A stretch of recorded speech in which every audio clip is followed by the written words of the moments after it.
Nggak apa-apa kan ceritanya tea time.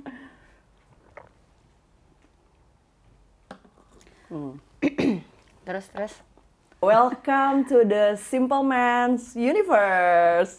Yeay. Terima kasih. Gimana perasaannya ikut terlibat di produksi ini, terus juga dipercaya langsung memerankan main karakter juga di sini. Aku belum pernah nanya sebelumnya ya. Kita belum pernah bahas Cuma di sini ya. Gimana? Seneng pastinya. Cuman awalnya tuh deg-degan. Karena kayak ya film KKN itu kan film apa ya, nomor 1 di Indonesia. Iya. Jadi ada banget pressure-nya pada saat ditawarin kayak gimana ya nanti, apakah aku bisa berhasil atau enggak, atau aku bisa memberikan yang terbaik apa enggak, itu tuh ada banget kepikiran-kepikirannya. Cuman memang pada saat proses reading, dari mulai reading, aku reading duluan kan daripada kakak. Iya benar. Aku reading duluan aku masih sama Jordi sama Ardit tuh bertiga. Dari awal aja, mungkin karena aku udah kenal sama Jordi, baru kenal sama Ardit di situ, tapi emang chemistry kita langsung dapet ya. Jadi tuh udah mulai merasa, oh nih syuting ini bakal enak nih. Apalagi kita juga di coachinnya sama almarhum Mas Yayu sama tim, dan aku juga udah kenal kan sama timnya, jadi kayak udah enak deh pas reading proses mas segala macam. Pas ketemu pertama kali kita juga, walaupun gua agak takut ya. Kenapa? Karena Badarauhi gitu loh. Kan aku pakai baju biasa. Iya, tapi tetap aja auranya tuh gak make up loh, gila ya. Itu terbang dari Bali langsung nyampe bandara Jakarta langsung ke tempat reading kan. Itu cuman ya karena kan itu pertama kali kita ketemu, aku tuh udah ketemu sama yang lain. Udah lebih deket sama yang lain, terus pertama kali ketemu Kaul masih ada gap tuh waktu itu. Oh, sama big reading juga kan iya, langsung. Sama, jadi masih ada deg-degannya. Terus ya tapi so far pada saat ngejalanin proses reading semua segala macem, Mas Kimo juga sangat amat membantu kita bedah skrip apa segala macem. Jadi justru pas syuting tuh udah nggak ada deg-degannya lagi, udah lebih ngalir. Apalagi pas Mas Kimo setiap kita mau take, dia kan selalu datang dulu ke set, terus selalu ngejelasin dulu, iya, terus kita sharing tukar pikiran apa segala macem, sampai pas take itu udah kayak ya ngalir aja gitu. Jadi seneng banget pastinya ya, semoga hasilnya dapat memberikan hasil yang baik. Amin. Aku udah pernah nanya belum sih? Belum juga ya nanya. Nanya tentang? Nanya ini yang mau aku tanya. Apa tuh? Kan ya Badarauhi itu menjadi salah satu ikon horor yang besar lah maksudnya di Indonesia. Siapa yang nggak tahu Badarauhi? Gimana sih rasanya jadi seorang Badarauhi? Terus juga pas mau syuting yang kedua ini kan pasti ada sesuatu yang berbeda yang mau kakak berikan kan maksudnya. Itu tuh apa kesulitannya dari syuting di yang pertama sama yang kedua, terus persiapannya apa sih kak kalau misalnya di Badarauhi yang kedua ini? Oke, kalau perasaannya jadi karakter Badarauhi yang jadi icon loh. Iya, yang ternyata icon horor. Menjadi icon horor gitu. Apa ya? Aku sebelumnya nggak pernah expect ini sama sekali gitu. Begitu lihat antusias penonton tuh, ya happy pasti dong gitu. Cuman ada rasa percaya nggak percaya gitu loh.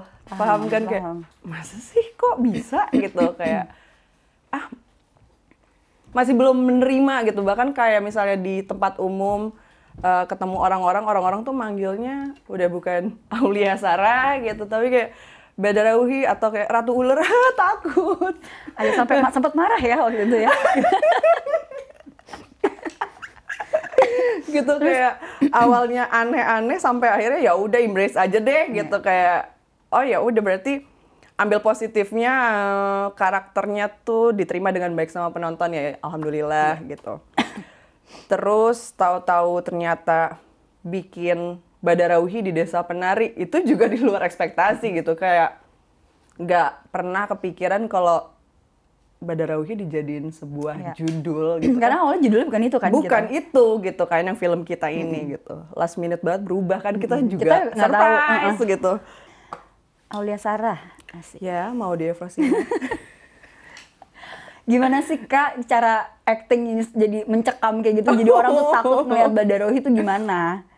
Gimana caranya bisa bikin orang-orang tuh ngeliat tuh jadi takut gitu. Tapi bener loh, waktu di Jogja kan ada teman aku kan, yang kita makan sama-sama itu, yang teman aku dari Jakarta datang. Terus dia ngomong, gue beneran takut sama Aulia Sarah, dia bilang. Iya, kenapa sih? Padahal kan aku baik banget ya. Betul. Ya berarti berhasil dong actingnya. Itu gimana? Kasih tipsnya dong. Siapa tahu teman-teman yang mau menjadi Badarawi. The next loh, kayaknya nggak bisa deh, nggak boleh. Oke. Gimana ya? Aku juga nggak tahu sih gimana. Maksudnya aku nggak kayak men-set up di otak aku untuk kayak gue harus serem, kayak nggak gitu gitu. Ya udah, karena kita ada proses reading segala macam, terus discuss juga sama tim, sama coach, sama sutradara gitu ya, mencoba untuk menjabarkan si karakternya seperti apa. Ya udah, aku cuman mengkira-kira sendiri aja kurang lebihnya gimana gitu, tapi pengen tetap kelihatannya effortless ya, nggak harus melotot biar lo kelihatan serem mencekam gitu. Kalau misalkan perbedaan kakak menjadi karakter lain dan menjadi karakter Badarauhi itu kayak gimana? Perbedaannya karakter lain sama Badarauhi beda banget. Iya, mungkin karakter-karakter yang ada nggak sih karakter yang hampir sama-sama Badarauhi gitu nggak ya? Beda-beda banget semua ya? Beda-beda semua. Kebetulan ini juga kan bukan manusia ya. Iya. Iya kan, dia tuh sosoknya bukan manusia, jadi aku nggak bisa cari referensi kayak misalnya dari film apa yang misalnya dia jadi dokter atau jadi pembunuh gitu. Ini tuh karakter yang nggak real gitu. Gue mau cari di mana-mana, ya, mau nyari referensinya di mana. Gue harus bertapa dulu apa gimana gitu kan? Nggak mungkin juga. Anyway, jadi kayak ya udah, bedah skrip sama sutradara, terus juga mencocokkan apa aja kira-kira sifat dasarnya dia yang mirip sama manusia gitu. Jadi aku create sendiri sih lebih tepatnya gitu.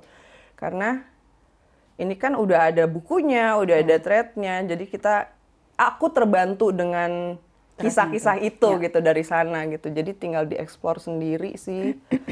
Itu yang challenging buat aku.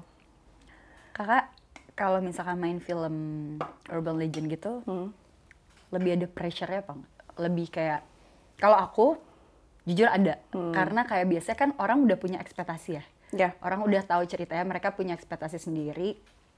Pressure aku tuh kayak pada saat kita mainin, apa yang kita kasih tuh sama nggak ya? Atau sampai nggak ya sama ekspektasi-ekspektasi orang-orang yang udah tahu ceritanya duluan gitu loh. Kalau aku sih lebih ke situ. Kalau kakak? Pressure udah pasti, tapi campur challenging ya gitu. Aku percaya sih kalau misalkan ya apalagi dengan film, maksudnya Simple Man Universe ini banyak orang yang udah tahu duluan bahkan gitu kan, sebelum filmnya udah ada buku, bahkan thread juga gitu. Pasti ada lah yang lebih paham atau yang lebih ngulik banget gitu misalnya. Terus kayak ngerasa wah gue udah tahu banget nih ceritanya gimana dibanding kita gitu. Cuman kayak ya kan kita juga ngejalanin proses syuting ini kan nggak cuman kayak baca ngafalin skrip terus mainin ya kan. Kita juga ngulik, kita juga belajar, kita juga berproses gitu.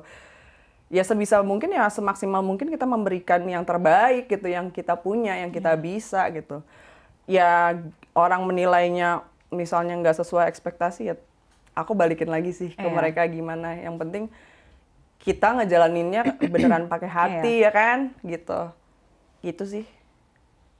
Ini ngomong-ngomong soal impresi kita setelah proses syuting gimana? Kalau menurut kamu? Setelah syuting,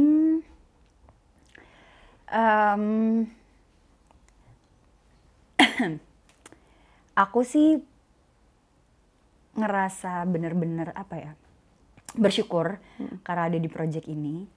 Seneng karena akhirnya gak sabar untuk ngeliat hasilnya, tapi ada sedihnya juga kayak aku meninggalkan karakter Mila dan tim kita itu. Karena buat aku karakter Mila ini karakter yang menarik. Dengan kisah hidup dia yang menurut aku juga lumayan ya menyedihkan lah gitu. Terus juga selama syuting juga kita, walaupun filmnya ini film horor tapi selama syuting menyenangkan.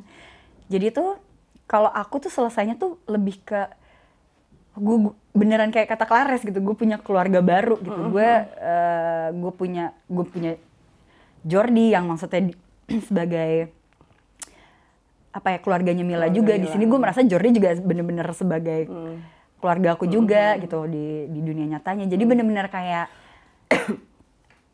campur aduk sih, bener-bener kayak gila ya, akhirnya selesai juga.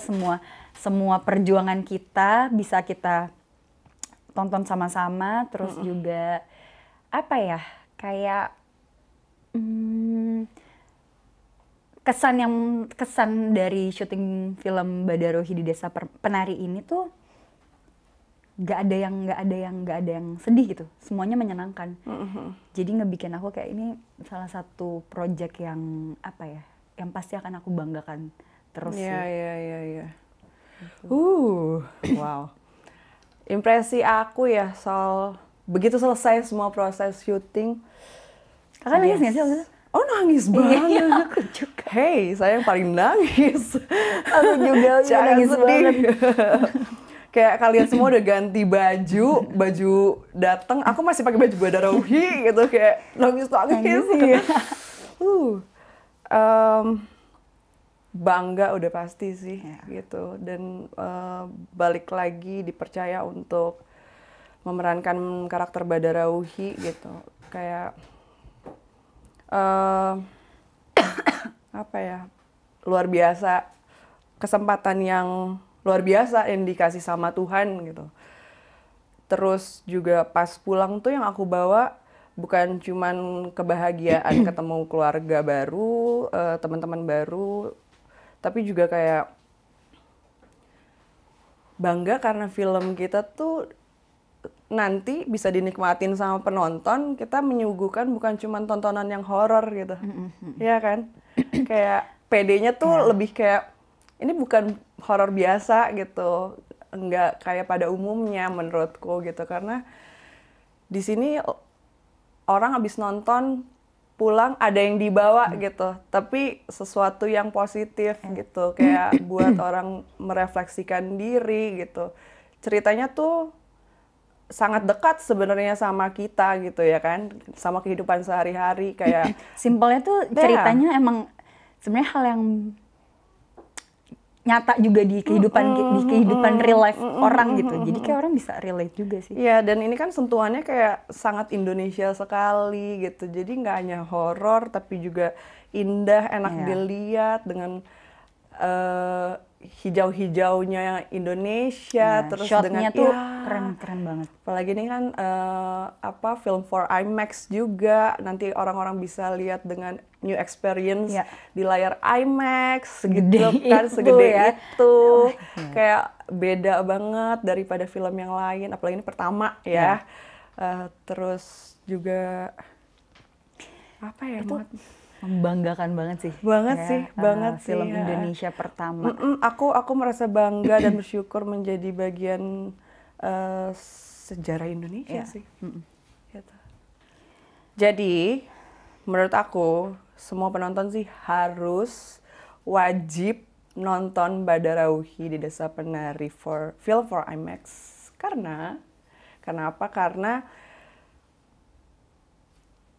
come on, ini film for IMAX pertama di South Asia kan? Southeast Asia. Jadi kayak ayolah dukung perfilman Indonesia untuk lebih maju lagi dengan kualitas yang lebih baik lagi. Dan ya alhamdulillah kita dipercaya untuk menjadi pionir di sini ya di Indonesia. Kayak kalian tinggal nikmatin gitu. Jadi kalian harus nonton experience barunya di layar IMAX. Terus juga yang untuk pecinta Simple Man universe ini yang tahu banget ceritanya, di sini nih tempatnya untuk kalian bisa menemukan jawaban-jawaban dari pertanyaan kalian dari film sebelumnya, ya nggak sih? Terus mungkin bukan beberapa sih, banyak masih yang kayak ini ceritanya KKN lagi ya? Enggak gitu, kayak nonton deh gitu, lo akan puas. Kalau dari aku sih itu sih, kenapa dia harus nonton Badarauhi di Desa Penari. Dan buat kalian yang mencintai Badarauhi, kalian akan semakin cinta. Insya Allah, amin. Buat cowok-cowok di sana. Abis nonton Badarauhi di Desa Penari, ntar Badarauhi ngikut sama kalian. Takut. Bercanda. Kalau aku sih, ya hampir sama ya. Pasti harapan kita semua, menurut aku pasti sama. Kenapa harus nonton juga? Karena ini karya yang kita buat bersama-sama dengan tim semua dengan hati. Kita pingin memberikan yang terbaik. Dan dengan experience dan juga film for IMAX gitu, dengan sesuatu yang baru gitu. Benar. Semoga juga bisa dinikmati dan bisa diterima, aku berharapnya. Terus juga ini akan menjadi horor yang buat aku sih justru ini dramanya kuat banget ya. Buat orang yang pecinta drama. Menurut aku juga harus nonton ini gitu, karena di sini drama keluarganya tuh kuat banget dan ngebikin justru ngebikin kita tuh ngerasa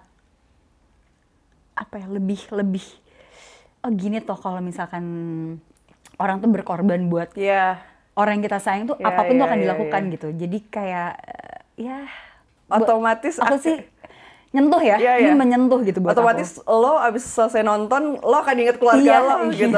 Iya kan? Kayak ya itulah, pokoknya aku berharap semoga bisa diterima dengan baik. Amin. Bisa ditonton semua di Lebaran nanti ya Kak. Dan film ini, bismillah harapannya lebih melekat lagi ya di hati penontonnya.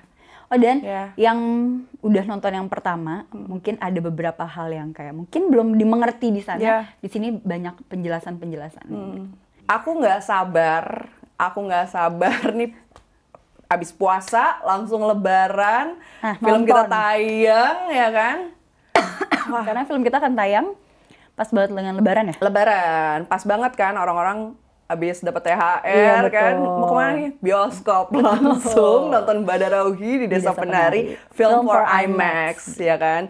Jadi abis nonton yang IMAX, nonton yang bioskop biasa, nyobain dua-duanya. Iya, nyobain dua-duanya biar tahu perbedaannya juga gitu kan. Terus diulang-ulang aja terus puluhan kali nontonnya. Amin. Karena menurut aku minimal harus nonton 2 kali.